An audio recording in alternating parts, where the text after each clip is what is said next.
Hello, hello, my friends. I just wanted to pop in and say, go over 3 tips for safer solo backpacking as a woman. If you know, or if you've been following Me here in this page, you know that last week I published a blog post all about backpacking safety, and that went over some general 9 tips that can be applied solo or just if you're backpacking in general. But today I want to go over 3 key tips for safer solo backpacking if you're a woman and you're wanting to go solo. So if your family and friends are anything like my family and friends, anytime that you mention the idea of going solo backpacking, they're probably just going to say, no, heck no, don't do that. That's not safe. And they're going to find a million reasons why you shouldn't do it. And you might convince yourself that they're right. But I would like to say that I think it's totally reasonable if you feel confident in your skills and you're a confident, brave, sufficient backpacker and you know what to do and you know what you're doing when you go out, that there's no reason you can't go solo. So I think that parents are always going to worry about us. I mean, if I tell my dad any of the things that I want to do, he will pretty much always say, like, that's probably a bad idea. I think you should just not do that. So they're not always going to be thinking about what your adventurous soul needs. So, and I think there are a lot of benefits to solo backpacking, and it can be a great way to explore what you're capable of and how you make decisions on the fly. And for me, it's been one of the most rewarding experiences I had, because you have to really dig deep and learn to overcome those fears that you're having and make decisions on the fly and learn how to take control over your own safety in a real way. And so I think it's a very good thing to do, especially if you really want to. So today in particular, I'm going to go over 3 key tips for if you want to go solo backpacking as a woman, how you can stay safe. And I think as a woman, sometimes we feel like we have some extra things we have to worry about, because I don't know, we're women, and that's what we've been taught, in this world, is that we should be more afraid of things, but I don't think there's any reason that we should be more afraid than men. So the first tip I'm going to talk about today is an obvious one, and we do mention it in the blog post, but it's super crucial, and that's never go backpacking with your headphones in your ears, because what you really want to do when you're backpacking alone is be super aware of your surroundings. So you want to be able to hear if somebody's approaching or if somebody's behind you or if there are animals, because in groups you have the advantage that you're already being kind of loud, and that animals and stuff like that can kind of hear you from distances as in a group more so than they were if you were solo hiking kind of quietly to yourself. And you want to learn to be a little bit more loud and be more aware of your surroundings. And if you know people are behind you, you can kind of make sure you're keeping an eye out for most of the time people you meet on the trail are going to be totally awesome. And they're not going to be these weird lurkers, but you never know. So you always just want to be kind of aware and kind of paying attention to that. And so that is definitely my first tip. And I know when you're solo, you do like sometimes it's nice to listen to music. It kind of gets you out of your own head of maybe being scared or something. One thing that I like to do is kind of a compromise between that is I do still like to listen to music sometimes when I'm solo, so I don't have to worry about being so loud or so that animals can hear me. I'll play a little bit of music on my phone, but I'll just kind of have it sticking out of my bag, really accessible and not super loud, but just loud enough to where I can hear it. But if anytime I hear other people coming, I'll always turn my music off because I don't want to ruin anybody else's experience on the trail. And for me, it's just personally, I kind of like music. It kind of puts some pep in my step. But some people, I don't know, some people will poo-poo the idea, but I think it's totally fine as long as you're respectful of others and others' opportunity on the trails and their experience and stuff like that. So the second tip I want to talk about is if you're backpacking in country that allows you to bring bear spray, then you have bear spray with you as a means of protection, not only against animals and bears, but also people who could potentially be harmful towards you, which again, never has happened to me. I've never come across anyone weird, but it could happen.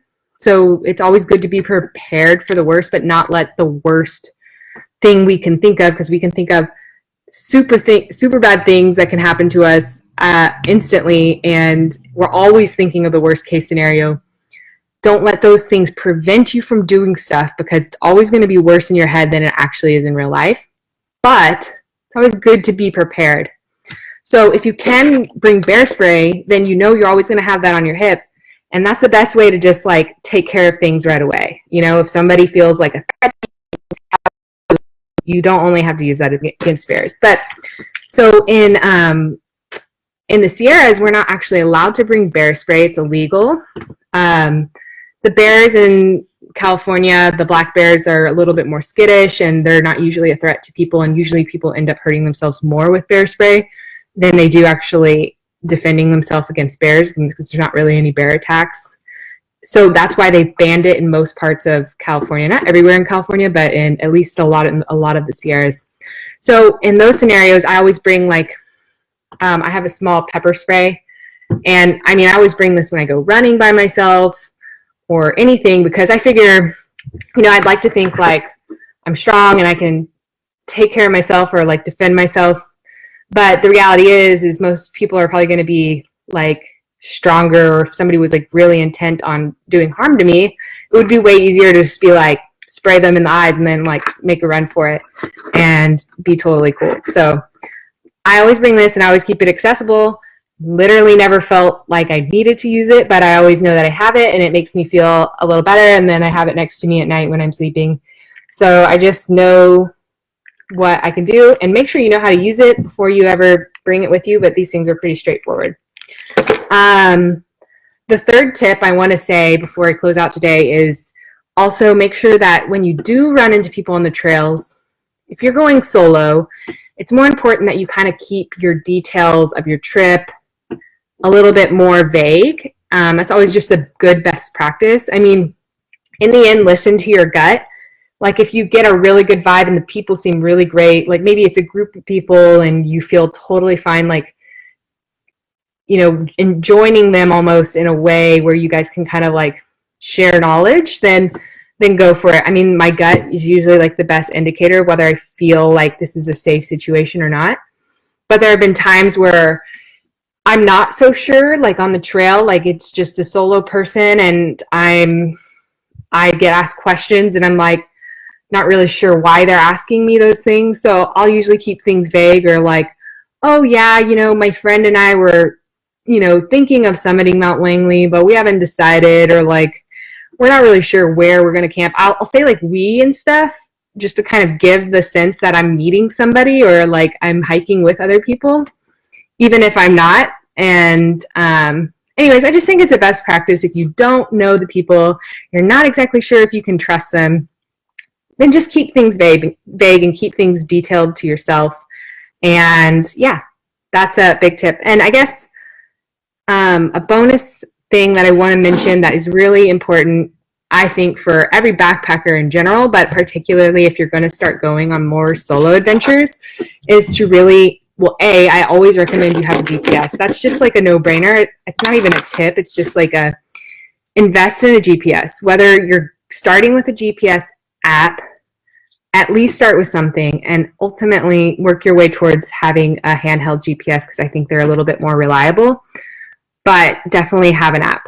But besides that, I think if you're going to be going solo a lot more, I think it's really smart to invest in a satellite SOS device. And the one that I have is the Garmin InReach Mini, and it's a little small guy. The reason why I got him is, I don't know why it's a him, but it's a him for this. And the reason why I got this is because I already had a handheld GPS, so I didn't want to buy, they make a bigger version that is a GPS and SOS satellite device in one, which would have been the ultimate thing, because then I wouldn't have to carry two. But I didn't want to buy, I already had a GPS and I got this later. So I got the little mini one because it's small and light, and I actually kind of like it because we bring it, you know, anything we do that's even like smaller consequence, we'll take it mountain biking with us, or but yeah, and it doesn't weigh a whole lot. But this way, if you are going solo, you can text loved ones, you can message them with these anywhere in the backcountry where there's no service, and you can say, I got to my campsite, or you can even, so you have preset messages you can program in here. And I usually like to say, I'm starting my hike for the day and I've made it to camp. And my third preset is usually delayed, but everything okay. Meaning like I haven't gotten to camp, like you were probably expecting a message from me, but everything's fine. It's just taking me longer than I thought. That's kind of what that means. And I have it send it to like 2 or 3 people that I trust. And the other nice thing about it is, though, you can send preset messages. So something does go wrong or something feels off in your gut or something, you can tell somebody. Or if you had some sort of incident where you like broke your leg or anything, you can message people and be like, what should I do? And then in a real bad emergency, you have the SOS capability to reach out to search and rescue. So when you're not with other people, I think this is really important. But that's it. I don't want to go over too long. There's a lot more details in the blog post about backpacking safety.